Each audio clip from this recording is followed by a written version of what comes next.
Well, Susan, why is it that some kids, when they have to write a story for in school or at home, it's as short as they can possibly make it? Dear love them, it doesn't start off in their head as short as they can possibly make it. They have fabulous ideas for what they could write for this story. And if they were allowed to stand up in the class and tell the story, it would probably want to be one of the best ones in the class.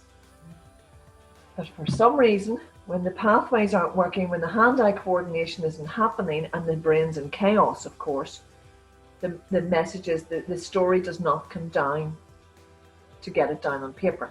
Now, if you imagine, I've said this to many as a child, I said, tell me this, is this what happens? Whenever you're writing a story, you think of an idea and you think, oh yeah, okay, I'll write about that. And they start writing. And then bing, another idea comes into their head. And they go, oh, I could write a wee bit about that. So they write a wee bit about that. And then bing, another idea. Oh, yeah, okay, I can write about that. And then at some point, they sit back and they look at what they've written and they go, or else they don't. Well, most times they don't actually check it. But their mum looks at it, if it's homework, their dad, or the teacher, and it's like, doesn't make sense. It's not joined up. There's no coherent beginning, middle, and end. Fabulous ideas, but it doesn't make sense. And so there's that element. They start off with these great ideas, but they only get maybe one or two of them out, and they're disjointed, which puts them off writing another story because they know, I just can't seem to sequence this.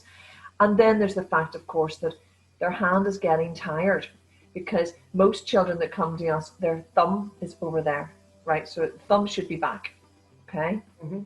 Once that thumb goes over there, you're using every muscle up to here. Talk about working 10 times harder than you should have to in order to write, okay? So they get very tired very quickly. They end up with a big dent in their fingers, so it's sore on them, and they're just tired sitting upright. Now, the exercise that we do are on a balance board. So the balance board is sending messages to the brain, and the brain is sending messages back down to the balance board to the feet. So every muscle, sinew, and tendon in the body is receiving a stronger signal. And we do that for long enough, the child is no longer shattered, just sitting upright. The pen grip amends because the brain will take the path of least resistance, and the thumb will come back eventually without the need for pen grips or whatever. And then the child, of course, can judge the spacing on the line, can judge the spaces between the words, judge the line. What am I writing? How do I spell it? Are the words in the right order?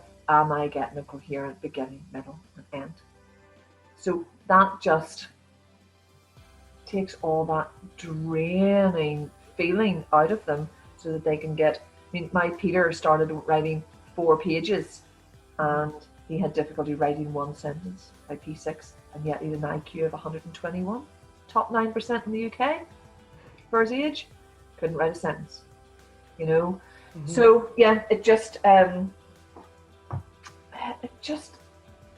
unlocks them, all that potential. It's a cliche, but it does. Mm-hmm. And that's exactly because it's all in there. There's nothing missing, but they just can't prove it until they get over the us. So yeah. Okay, lovely. Thank you. Thank you.